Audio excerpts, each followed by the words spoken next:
स्वागत है आपका एग्री सोशल साइंसेज बाय विशाल के इस यूट्यूब चैनल पे। और जैसा कि जितने भी दोस्त हैं और सीनियर जूनियर फाइनली सबका आप लोगों का AGTA का एग्ज़ाम ओवर हो चुका है और 13 को आपका एग्ज़ाम था। फाइनल आंसर की भी डिस्प्ले कर दी है UPTSC ने और आज लिंक भी एक्टिव कर दी है। जिस क्वेश्चन पे आपको डाउट लग रहा है कि इस क्वेश्चन का आंसर ये होना चाहिए, तो वो भी आज से ऑब्जेक्शन कर सकते हैं। ठीक है, तो काफ़ी बहुत से ऐसे मेरे भी फ्रेंड्स हैं जो इस एग्ज़ाम में क्लियर हुए हैं, जूनियर हैं, जिनके बार बार मैसेज आ रहे हैं क्योंकि कट ऑफ तो यूट्यूब पे चल ही रही है। बाकी जो भी स्टूडेंट इसमें एग्ज़ाम दिया है वो भी उसके पास भी इतना एक्सपीरियंस है कि वो एक गेस कर रहा है कि इतनी कट ऑफ इसकी जाने वाली। तो उसी गेस के बेसिस पे कुछ मैंने भी स्टूडेंट से रिव्यू लिए हैं और मैंने भी एग्ज़ाम को देखा है और उसी के बेसिस पे मैं कट ऑफ आपको एक एक्सपेक्टेड बताऊंगा और एक रेंज बताऊंगा। और मैं पहले आपको बता रहा हूँ ये कट ऑफ मतलब हाई हो कि नहीं है, ये अकॉर्डिंग टू मेरे है। इसमें आप रिफॉर्म भी कर सकते हैं, आपकी अपनी क्या राय है उसको भी आप दे सकते हैं। लेकिन जो करंट में एग्ज़ाम का लेवल था उसको देख के और जिस हिसाब से UPTSC एग्ज़ाम करवा रहा है इस समय, जब से कंप्यूटर स्पेशल ऐड हुआ है तब से, तो मतलब एक टफेस्ट पेपर था ये। काफ़ी 2 साल 3 साल से जिसने भी प्रिपरेशन किया था और जो एक दिन में नहीं पढ़ा था मोस्टली वो सब इक्वल हो गए थे। और जैसा कि आप जानते हैं, आप कहीं भी किसी भी कोचिंग में गए थे और वो उन्होंने सिलेबस को कवर किया, सिलेबस से क्वेश्चन पूछा नहीं गया। सिलेबस है लेकिन अब क्या है कि क्वेश्चन का लेवल वो थोड़ा उठा रहे हैं। इसी में नहीं, एग्रीकल्चर में नहीं है, आप प्योर वैकेंसीज में चाहे BPSC की वैकेंसी को देखेंगे, SSC की वैकेंसीज को देखेंगे, किसी भी वैकेंसी को देखेंगे, इस समय कोचिंग के जो मतलब पैटर्न है वो किसी भी एग्ज़ाम को मतलब फुलफिल नहीं कर पा रहे। ठीक है, तो मैं आपको पहले भी कहता था और आज भी कह रहा हूँ, अगर आप आगे किसी भी एग्ज़ाम की प्रिपरेशन कर रहे हैं तो अपने सेल्फ स्टडी पे ज़्यादा फोकस करें। ठीक है, वो सब क्या है कि उनका वो एक बिजनेस है। ठीक है, और आपको जब तक आप उससे सेल्फ स्टडी नहीं करेंगे, टेक्स्ट बुक को नहीं पढ़ेंगे, तब तक आपका सिलेक्शन होना थोड़ा सा, क्योंकि उसके ऊपर डिपेंड रह के हम अपना सिलेक्शन नहीं ले सकते। तो जैसा कि मैंने पीछे आपको डाल रखा है UPTSC AGTA कट ऑफ जो 25 का एग्ज़ाम अभी हुआ है उसको, उसमें आप देखेंगे तो ये कट ऑफ मैं पहले बता रहा हूँ, ये मेरे एनालिसिस करने की बेसिस पे।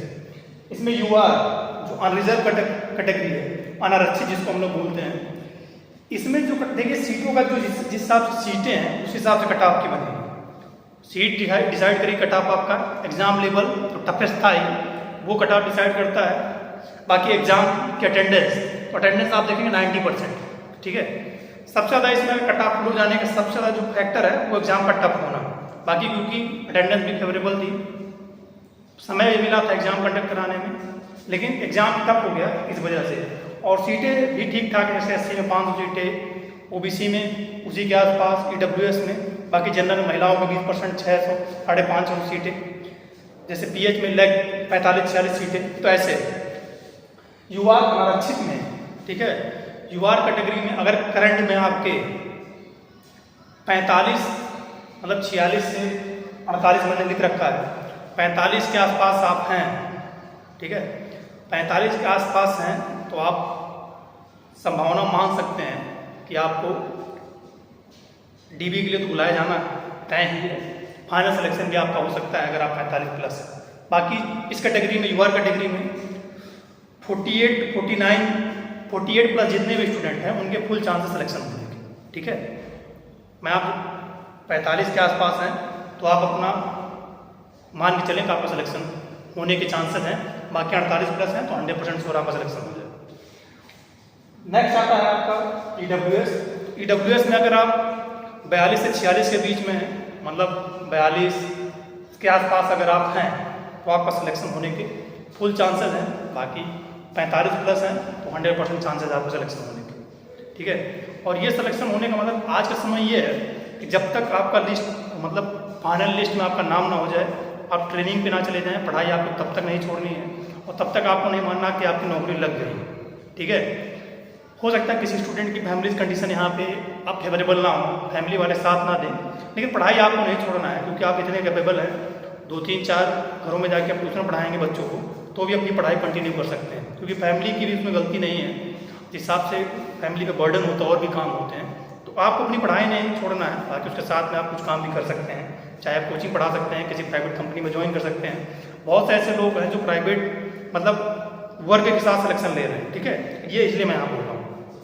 नेक्स्ट ओबीसी की बात आती है, तो इसी में बल्क नंबर ऑफ स्टूडेंट हैं, लेकिन इस कैटेगरी में अगर आप 44 से 48 के बीच में हैं, ठीक है, 44 अगर आपके पास है, 44 के आसपास तो चांसेस हैं आपके होने के।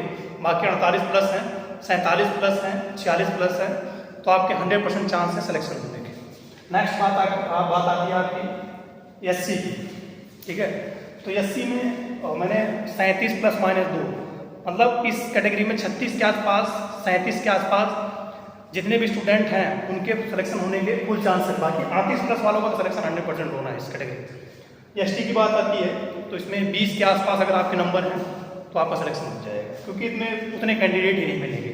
बात आती है पीएच की, तो पीएच कैटेगरी में भी अलग अलग कैटेगरीज होती है, जैसे लेग में 46 है, तो इन वैकेंसियों पे कट ऑफ डिसाइड करती है नंबर ऑफ कैंडिडेट कितने हैं उस वैकेंसी। तो पीएच में अगर 30 प्लस माइनस 3 आपके नंबर हैं, मतलब 25 प्लस आप हैं, तो चांस है कि आपका सिलेक्शन हो जाएगा। अगर उतने स्टूडेंट नहीं मिले, हो सकता है 20 में भी आपका सिलेक्शन हो जाएगा, डिपेंड करता है इसमें स्टूडेंट कितने। नेक्स्ट बात उसी तरह एक्स सर्विसमैन का और फ्रीडम फाइटर का, इसमें भी डिपेंड करता है नंबर ऑफ कैंडिडेट कितने।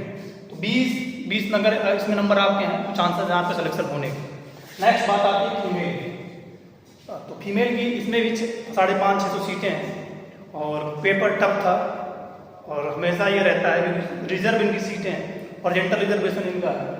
तो 30 प्लस माइनस 3 मतलब 30-25 प्लस आपके नंबर हैं, तो आप ये मान के चलिए कि आपका नंबर आ सकता है।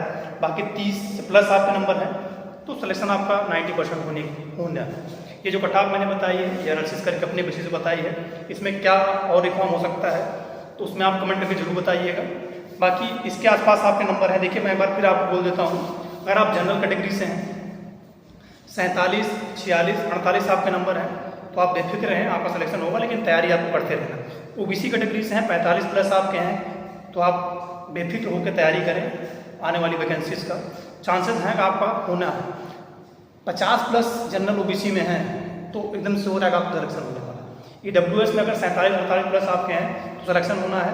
एससी में 40 प्लस आपके हैं तो सिलेक्शन 100% होना है। एसटी में 20 प्लस आपके हैं तो सिलेक्शन होना है। फीमेल कैटेगरी में अगर 33 से 34 नंबर प्लस आपके हैं तो 100% सिलेक्शन होगा। बाकी पीएच कैटेगरी, इन सब कैटेगरी के ऊपर डिपेंड करेगा नंबर ऑफ स्टूडेंट कितने हैं, लेकिन इसमें भी अगर आप 30 प्लस हैं तो आपके चांसेस हैं आपके सिलेक्शन होने के। तो मुझे लगा आपके साथ इस वीडियो को शेयर करना चाहिए। आप लोग बताइए कमेंट करके ये जो कट ऑफ है ये कितना सही होने वाली है।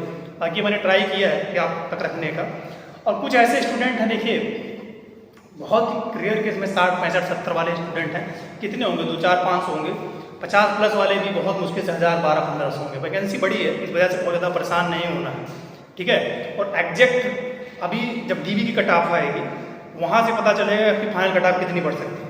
डीबी की कट ऑफ अगर गिर के आती है तो उससे अगर 7 से 8 या 10 नंबर आपके ज़्यादा है तो 100% आप सेलेक्ट हो जाएंगे, ठीक है। तो अभी से, और मैं आपको बता रहा हूँ, इस कट ऑफ को देख के या किसी की कट ऑफ को देख के आपको अभी अपनी पढ़ाई नहीं छोड़नी है जब तक आपका फाइनल सिलेक्शन ना हो।